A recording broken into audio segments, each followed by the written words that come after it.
Hello, Leadership 201, and welcome back to another video of our Spring 2020 lecture series here on YouTube. Today's topic is going to be all about team leadership out of your North House textbook. And team leadership is a pretty unique concept because we interact with teams every single day. I feel like, especially in our environment here in higher education, we're all part of a team in terms of our classroom environment. Many of you may have involvement with organizations like Greek life or student organizations or sports, where being a part of a team is really important. But all too often, we really don't think about the leadership behind teams and what it takes to be a good leader of people and leader of teams, and also some of the things that teams themselves do to kind of have an internalized leadership component. So really, today I want to kind of go through some of the things that were discussed in the textbook, and really kind of as a caveat, your textbook was, the chapter for this was written by a lady by the name of Susan Kohler Hill, who has a pretty unique leadership model that we'll touch on here in just a bit. But I do really encourage you to read over that North House chapter. I think it's really useful, as team leadership is very important. And as we'll talk about here in a minute, virtual teams are becoming a really big thing. And obviously, a lot of you are experiencing that right now, having to do teamwork or group work in that team-like environment online. So it's really important to kind of understand how teams work and how the dynamic between teams may shift and all of that.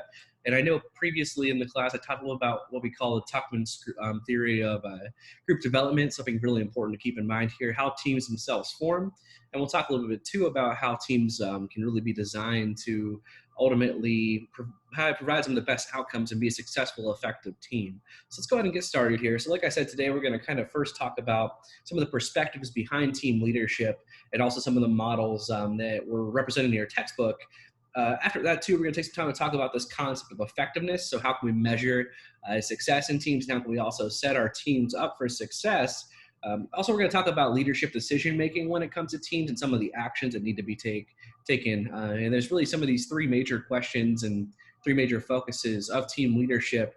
And we'll ultimately look at how that model works and how it can be applied too. I think team leadership is very important, especially early on in your careers as you're entering in and working with a lot of teams. And I know a lot of you will probably enter careers that are highly collaborative. So it's really important to have an understanding of how teams function. So let's start with some definitions here and get some perspectives about where we're going to head. So obviously, a team is a group of organizational members who are interdependent upon one another, share common goals, and coordinate activities to accomplish those goals. So a good team can meet face-to-face. It can be virtual, like we're kind of working together right now. And team-based and technology-enabled functions can really take the best talent, still have collaboration, and ultimately reduce costs for the organization. So as we shift into an era of technology, and sometimes not by choice through things like COVID-19 here, you can still get a lot of function out of a team, and even in the virtual environments, have really effective leadership exchanges occur.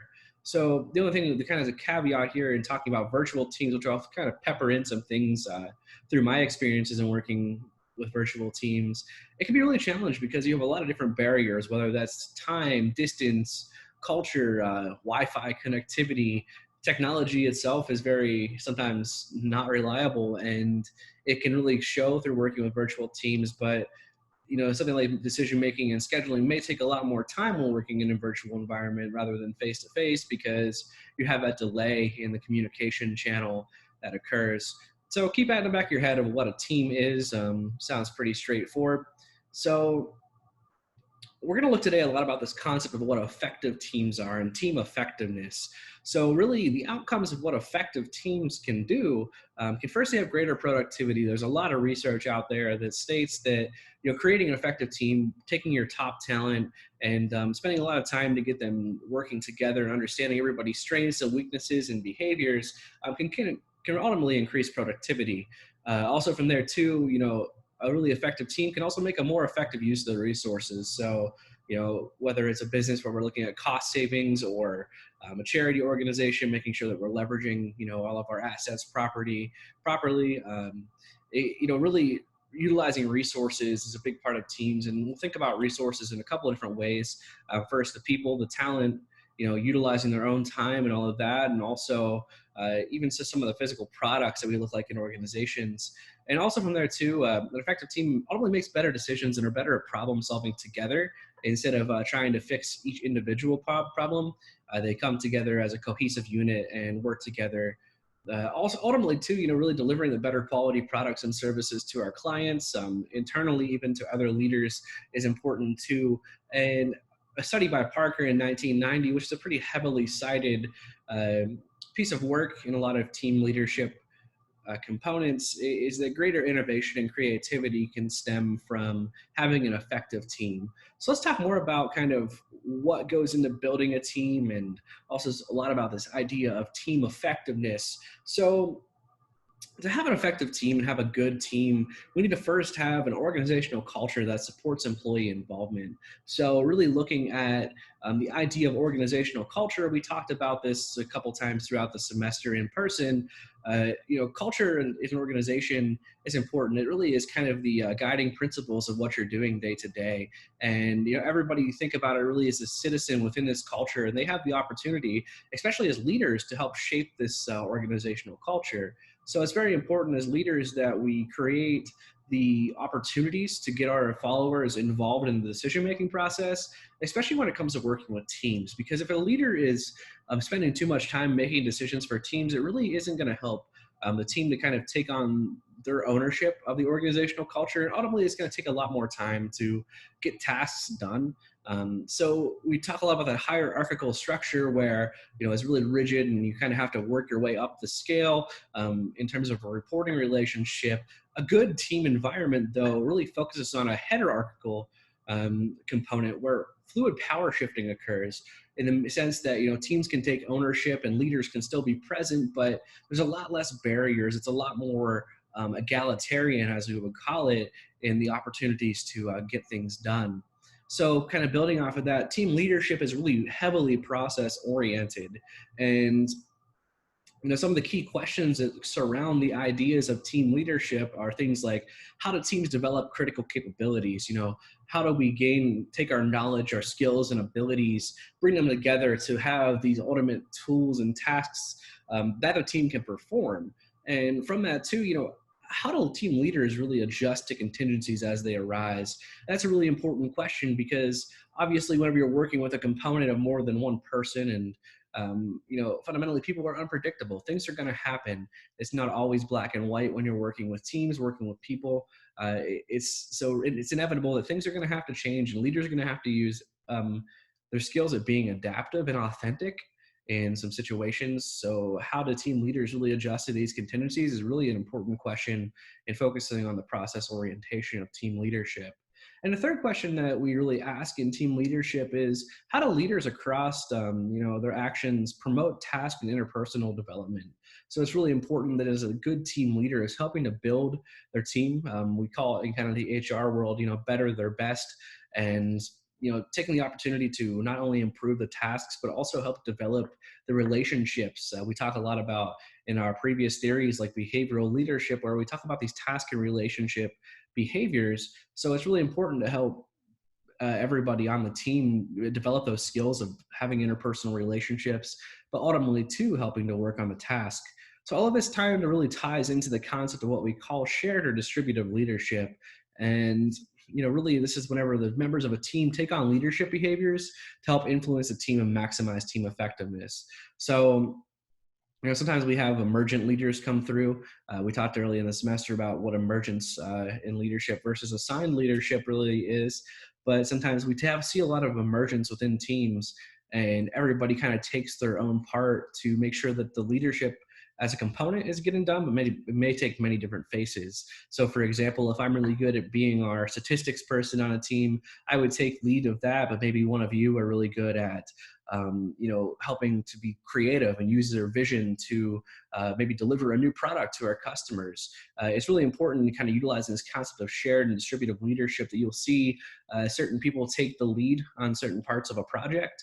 And ultimately, this idea of shared team leadership really improves the effectiveness of not only face-to-face teams, but also with virtual teams. A lot of studies out there really do show that kind of allowing everybody to take ownership of a certain component of a project is really important on a virtual team, so we don't have something called social loafing. I'm sure a lot of you maybe have experienced in whether working through academic groups or whatnot, individuals in the group that kind of just ride along. They kind of jump on for the ride, and everyone else is kind of taking control of something. They help out here and there, but they really don't take ownership of their own things, and ultimately that leads to what we call social loafing, where they're just kind of hanging out and they get the grade that they get, and that's really that. But the idea of shared distributive leadership is really important, and it's a really effective tool in being a good leader per se of teams and of people. So we'll kind of get into this idea of what the team leadership model is. And this is kind of what we're going to be working off of for the rest of the lecture. Is this team leadership model provides a leader or designated team member with a mental model to really help diagnose the problems of the team and also take appropriate action to correct the problems of the team. And really, the idea is that effective team performance begins with the leader's mental model of the situation. So, using this tool we call the mental model, it really helps the leader to reflect upon the components of the problem, but also some of the environmental factors and the organizational factors, that organizational culture that really has an impact on it. So the team leadership model is pretty cool in that sense. We'll kind of go through how that works here throughout the remainder of this lecture. But let's also kind of take a step back here again and talk more about this concept of team effectiveness. So some of the work out there, so Larson and LaFasto back in 1989, and also Hackman in 2012, kind of put out some of these key factors that all go into team effectiveness. So Hackman really simmered down some of the work and said that there's these 6 core factors of enabling conditions of group effectiveness, and that's compelling purpose. So having those clear goals and really having the idea that the results and having that really high task drive is important. Also the right people, so making sure that you're attracting top talent and people that are competent in their roles, but also want to be a part of a good team is important. Some people fundamentally aren't good team players, and that's okay, but it's really important for organizations to screen for that so we can create the best teams possible with effective individuals. Also, Hackman really said that real teams are important. So people that are actually dedicated to collaborating and not so much taking all the ownership of themselves, but instead of utilizing that collective and collaborative environment to help get the best possible outcomes for the organization. We also see something they call clear norms of conduct, which is really kind of the standards of performance, a code of ethics per se, to how the team is going to operate.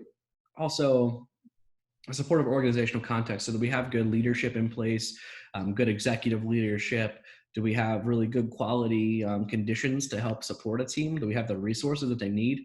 And also the team-focused coaching, what we call principled leadership, is really important. And we'll talk more about principled leadership here in a little bit. But coaching the team, making sure that they're improving, having this idea and this mindset of continuous improvement is very important. So let's kind of jump in and we'll just see back here. We kind of deviate between the two. So we look at Larson and LaFasto, also some of Hackman's work here, but a lot of this is from Hackman and Larson and LaFasto, where we see, first and foremost, to be an effective team, we need that clear elevating goal. So a goal needs to be clear so that one can tell whether the performance objective has been met. Really not setting ambiguous goals, having maybe what we talk sometimes about, the idea of having a SMART goal is really important. And it's a goal that's motivating and involving, that everyone's kind of rallied behind, so the team members buy into it and believe worthwhile and it's important. This is kind of where I take a little caveat tangent here, and really recommend, I know I posted it on eCampus for you, taking a look at a video called Start With Why. And it talks a lot about how we set goals as leaders and set goals as organizations to get people to rally behind a purpose. And one of my favorite authors, Simon Sinek, really says it's not about what you do, it's about why you do it, is how goals become effective. So I love talking about goal setting. It's a great conversation to have, but I do really recommend checking out his TED Talk, which talks about starting with why. And that really kind of helps talking about how we set goals as organizations and as teams to really have the best outcome. So also from there, a lot of his work talks about results-driven structure. So a team needs to be set up in a sense that it's able to achieve goals effectively and efficiently. So that means really having clear roles of the team members, so having good expectations of what somebody is supposed to do, who's responsible for what, and also having a good communication system in place to talk about that and talk about some of the problems that the team is facing, and making sure that the right hand kind of talks to the left, so we're not overproducing, we're not doing things twice. Really having effective ways of showing that work is getting done is important as well. And also, another really important for a results-driven structure is methods to assess individual performance. A lot of times in teams, we assess everybody as a whole, but we don't give the opportunity for not only the individual to be assessed, but also for the entire team to assess one another. A lot of times, this will take the shape of something that we call 360-degree feedback. So I know some of you probably have heard of that, but that's where everybody kind of rates each other, and managers rate the leaders, leaders rate the managers, rate the leaders, leaders rate the managers, leaders rate their followers, and so on. It's kind of a really cool process if it is effectively utilized and coached upon to really help evaluate team effectiveness and how people are performing individually. And really another really key component of having a good results-driven structure is what we call fact-based judgment. So really kind of cutting out a lot of the gray area and a lot of the what ifs, really what are the facts and how are we going to improve off things that we do. Really having this idea of continuous improvement to make themselves better and make the structure and the process better is really important in this team-based environment. So with that too, there's idea of what we call core competencies. So every member of the team needs to first of all have the ability to do their job well, be a good team player, and also have a problem solving ability. So able to not only do their job, but when things go wrong with a team or things go wrong with their component of responsibility, they have the competency and the ability to problem solve and make adjustments and adaptations and correct the problem in an effective and efficient manner to really help the team stay on track and perform. So really what goes into being a competent team member are these two things, what we call the components and the team factors. So really a good component is a good team needs to have the right number and the right mix of members. So having that diverse crowd, and good team players, they need to have sufficient information provided to them, have the right education and training to be a function part of the team. And also with that too, have the requisite technical skills. So knowing how to do their job and do it right and well is really important. Another thing too that's really important to be assessed for when selecting a team member is this idea of interpersonal and teamwork skills. A lot of the times, more often than you think, we hire people, but they have no ability to really work with a team.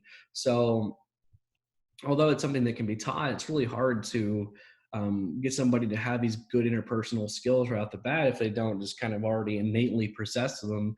So it's important to screen for that when you're doing hiring. And my HR background, kind of getting into some of those caveats there, screening for teams is actually a tool that is utilized a lot in what we talk about as behavioral based interviewing. So if you ever hear the questions, is maybe tell me about a time when you worked in a team to achieve a goal, or tell me about a time when a problem arose with a fellow team member. How did you work alongside the team to help get the best possible outcome? You see those questions, and those questions are utilized in interviewing for the sole purpose of seeing, how do people really interact with teams? How do they utilize their teamwork and interpersonal skills to ultimately achieve the best possible outcomes? So, really with good team players and good team factors, we talk about some of those big five personality traits, but also just in general, a good team needs to be open, have really effective communication, be authentic with one another, ultimately be supportive of one another too, and have an orientation towards good outcomes and good actions. And the individual needs to have really a positive personal style and not be kind of a negative individual when contributing to a team. So some other tools for team effectiveness is, first of all, again, this unified commitment. So, we talk about organizational culture and identity, but a good team player and a good team needs to be designed in a sense that they all have identification. They really have this passion for their team. Really what we call this team spirit, the essence of a team. It's really important to kind of culture and socialize individuals. As we talk about earlier in the semester about Tuckman stages of group development, this norming idea, creating those norms of the groups, everyone kind of sees their purpose is really important. Another thing too that's really important for good team effectiveness and good leadership within teams is fostering a collaborative climate. So really having a lot of trust with one another based on this really idea of being completely open and transparent. Honesty is really important, consistency as well, and respect are all really important. But another thing too is really this integration of individual actions. So taking individual action, but collectively is really the idea here. So we honor and respect that everybody as an individual is contributing to the team, and we're very open about that. But at the same time, we're also um, we take ownership completely of everything that happens as the team. So this really idea of collective success is teams need to contribute to that by coordinating individual contributions, so making sure everybody has their seat on the bus per se. Team leaders really need to make communication safe. So a good effective team needs to have a leader that is open to communication, open to feedback, more importantly, and ultimately they need to make sure that it's a safe place for good communication. Team leaders also need to really reward collaborative behavior. So praising their team for collaborative success is also really important. And team leaders need to guide the team's problem solving efforts. A lot of times let the team solve their own problems and let the leader step in. And we'll talk about that here in a second, how problem solving can occur in a team. But also team leaders need to manage their own control needs. So really, helping to control and leads the manager is important as well. So also with this, we have standards of excellence. So kind of burst regulated performance. So how is the team facilitating task completion and coordinated action? And also regulated performance stimulates a positive pressure for members to perform at their highest level. So constantly kind of pushing the bar and making sure that our team is working to their full potential and completing the task on time. And also we have this how we accomplish standards of excellence. And really the three R's here, we have requiring results. So we're setting clear expectations for our team, reviewing results, so constantly having a system of feedback and also resolving any issues that arise from that feedback is really important. And third, rewarding results. So acknowledging superior performance and acknowledging the performance and contributions of the individual members of the team is very important to maintain a good standard of excellence within an organization and within a team. We also have this really important concept here, and one of the last ones in terms of talking about team effectiveness is external support and recognition. External support is really important because we need the organization as a whole to be supportive and providing the proper resources for a team to succeed. So, we need to make sure that our teams are supported by executive leadership and other areas of the organization in providing them with materials they need to do their jobs. Also recognize them for their team accomplishments and ultimately be rewarding them by tying rewards to team member performance and not individual achievement. So it's we look at a lot of compensation, and I'm not going to get into too much of an HR tangent here, but having a pay for the merit of a group is an interesting way of compensating.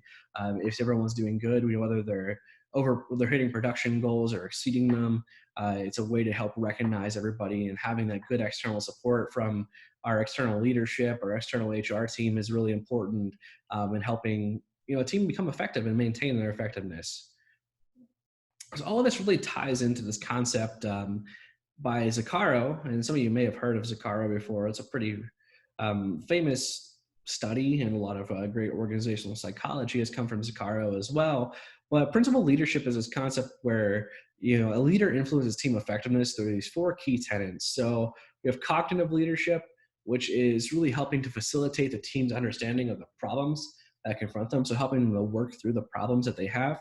We have motivational leadership, which helps the team to really become cohesive and capable by setting these really high standards of performance and having those high expectations, but ultimately too helping the leader to help the team to achieve the goal. It's really important the leader is at the forefront, helping to carry the team and help them to achieve these high standards of performance that have been set. Also, we have the effective style of leadership, which assists the team in handling these stressful circumstances by providing clear goals, assignments, strategies. Really, this is kind of a tie to like path goal theory in the sense that a leader is kind of helping their followers achieve the goals that they have set and removing some of the obstacles in their way, ultimately to help them get the best possible outcomes. And lastly, too, a good principled leader in team effectiveness is integrated. They really help to make the team better by understanding the members' roles and helping people to have good strategies and helping them to adapt to changes. And also really important with that too is feedback. Feedback is the lifeblood of any organization and any good team in improving themselves. And it's really important that a good leader is constantly there to get feedback and make changes as they see fit.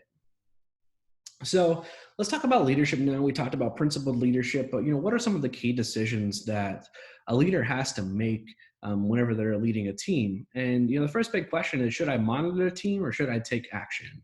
And in this kind of phase, leaders really have the opportunity to diagnose, analyze, forecast problems, and monitor them, or they can just take immediate action to solve the problem. And different situations require different choices here, but really a leader needs to focus on the problems within the group and which problems need intervention. And they ultimately have to make choices about which solutions are most appropriate. So, really kind of having a reactive or a proactive approach there. But effective leaders really have the ability to determine what interventions are needed, if any, to solve team problems. And, it's not only the leader's responsibility to engage in monitoring, everybody really should take the approach of monitoring. And that way, leaders don't have to jump in and take action. The team can take ownership to solve the problem. But everybody, like I said, leaders have all different approaches of how they integrate themselves into the team. Do they monitor? Do they take action to correct something? So really, that's an important decision. This is the first key test of team leadership. So we look here, and this is kind of a way of describing it a little bit differently. We have the monitoring versus executive action on the top axis there. And the side axis, we have internal and external factors. So, the leader can monitor, and internally, we can diagnose the group deficiencies. We can also take executive action by remediating those. And then we have external factors with monitoring, which is forecasting these environmental changes. So things that outside the team could actually have impact on the team. And also we have the executive actions of preventing things that we call deleterious changes. So things that can potentially negatively impact. We as leaders can jump in and step in and make sure that we're preventing those from happening to the team. So the next one is a really important question, one we talked a lot about before is, should I as a leader intervene to meet task or relational needs? And, it's really a tough question. Should a leader jump in or let the team do it? But with tasks, we have, things like getting the job done, making decisions, solving problems, adapting to change, making plans and achieving goals. We also have those relationship needs. So the task and relationship, and we talked a lot about like Blake Moton grid, which is really important in that concept.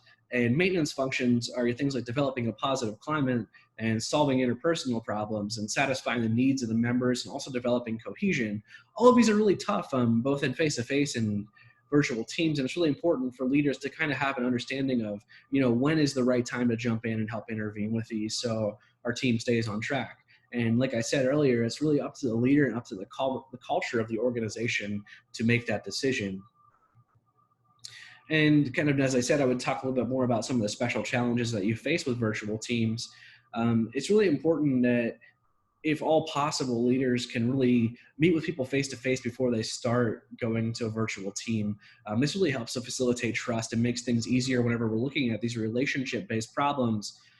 But also from that too, a good leader should hold regular organized team meetings where we're checking in and talking about our problems and overcoming them.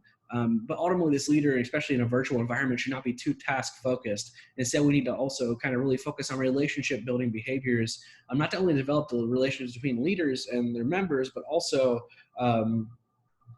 work to develop relationships with the leader and follower and among the team members as well. Also, we got to know how these technology tools can really have a big impact on the organization and understand what technology and what technology tools are best suited for which task.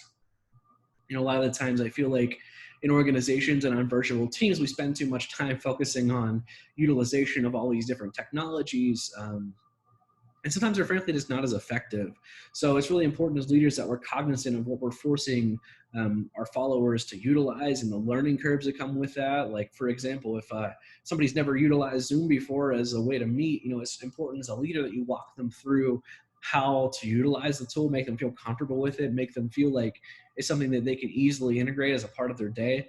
A lot of times technologies, we just kind of throw them at people and say, hey, let's use this. But we don't take the time to make sure that they can successfully operate that in a virtual environment. So that's very important too. So the last key question with leadership decision making when it comes to teams is, should I intervene internally or externally? And a leader really has to determine these two things. So determine, what level of team process needs leadership attention. So if we utilize internal tasks or relational team dynamic changes, if there's conflict between group members or the team goals are unclear. So that's whenever a leader should intervene internally. But we utilize external interventions whenever the organization is not providing proper support to the team. So this is whenever the leader should intervene and go outside to make sure that they can kind of up the resources, up the tools that are being provided to the team to ultimately help them be effective. So, kind of in a nutshell, this is really what we talk through here in terms of the leadership functions and some of the things that leaders need to do to really, inspire a team. And it really kind of, like I said, boils down to these two core assets, which are internal leadership actions and external leadership actions. So, for tasks, we have goal focusing. So, make sure that we're creating the right goals, creating those SMART goals. We have those structuring for results. So, we're really taking the time to make sure that we're setting up the team so they can achieve. Also helping to facilitate decision making. So training, maintaining the standards of the team is also really important. And we also have those relational factors where we're coaching upon our feedback, we're collaborating with one another, so making sure that everyone is working together. This is also where a leader is good at managing conflict and garnering buy-in, satisfying the needs of their followers, and also modeling principles. But then external to that too, a good team leader is also networking to gain more assets for their team, advocating for their team, showing the success of their team, helping to garner support from external sources, so negotiating that support and using it effectively, buffering, making sure that everything is good between the team and the external partners to the team is really important. Also making assessments of the team from an external way of things that potentially could impact the team negatively, and also sharing information. So being the kind of the guardian of the information of the team and making sure that the results of the team are getting out to the right people is also really important for a leader as well. So let's kind of break that down here a little bit more, and you can kind of see through this, but we have this idea of goal focusing, so clarifying, getting agreement. And this is all really what I talked about here already. So we also have like the relationship, like I was saying, so modeling those ethical and principled practices, satisfying individual member needs, so being trusting, supporting, advocating. We also have things like, being commitment and building what we call the spirit decor, which is being optimistic and innovative and envisioning, socializing, rewarding, recognizing. All of these behaviors are really important for the internal relational aspects of leadership. And like I said, also we have these external factors, which are very important. A lot of times team leaders kind of miss out on, being an advocate for your team to the external environment and, getting those necessary resources and support for the team and making sure that the team is not really, being distracted by the external environment. So the leader's taking a lot of the blunt of some of the things that potentially could distract the team. But also, again, that assessment tool is very important. Assessment is one of the best ways to continuously improve a team. So utilizing surveys and evaluations and performance measures, feedback is important in that as well. So I hope I gave you kind of a good overview of what team leadership is, and especially some of the tools that are really surrounded with team leadership. So we really first focus on, what team leadership is here again. So team leadership really is a model that provides this cognitive map. So those three key questions for a leader to identify group needs, offer suggestions on appropriate corrective actions. So this model really assists a leader in making sense of the complexities behind teams and provide suggestive actions to help improve group effectiveness. So some of the strengths of this model, really it focuses on real life organizational group work, and it's really useful for teaching leaders how to be effective team leaders and how we can create better teams for this organization. Also, we provide a cognitive guide that assists leaders in designing and maintaining these effective teams using that cognitive mapping strategy. We also recognize the changing roles of leaders and followers in organizations, especially when it comes to virtual teaming. And ultimately, this type of model can be utilized as a good tool for a group leader selection. So, if a leader displays a lot of the traits that we talked about here and a lot of behaviors, that would be a good indicator that they'd also be a great group leader. Some of the criticisms out there, this model is incomplete in the sense that every organization has different skills that they need for their teams to achieve. And that list is by no means conclusive. But, this type of model may also not be as practical as it's very complex and doesn't really provide these easy answers, really that flow chart per se of if this happens, let's do that. So there does lead to some gray area in the sense that there's a lot of decision making and a lot of critical thinking that needs to occur through the leadership process as well. Also, it really fails to consider that teams have distributive leadership in some senses, where teams members may all have different skills and all different needs, and where they also may take some ownership as a leader themselves. And also, really, there's a more focus required on how to teach and provide this skill development um, in this idea of diagnosing and taking action. It kind of makes the underlying assumption that leaders can already diagnose and take these actions, but ultimately it's a really useful tool in decision making for a leader, and it can also be used as a great tool for diagnosing teams. So I really hope that you enjoyed kind of talking a little bit today about how team leadership is important. Like I said, teams are very important, and as we grow in organizations, we're becoming more and more dependent on how we interact as a team and how we work in teams. So uh, this is a great opportunity, and there's a lot of great questions out there around how can we build better teams, how can we be better leaders of teams. And ultimately, I hope you kind of take some time to reflect upon that, how you've worked in teams and what type of team member you are, and also the type of team leader you may be, or you could be someday. So yeah, thank you. Hope everyone has a great day. We'll talk to you soon. Bye.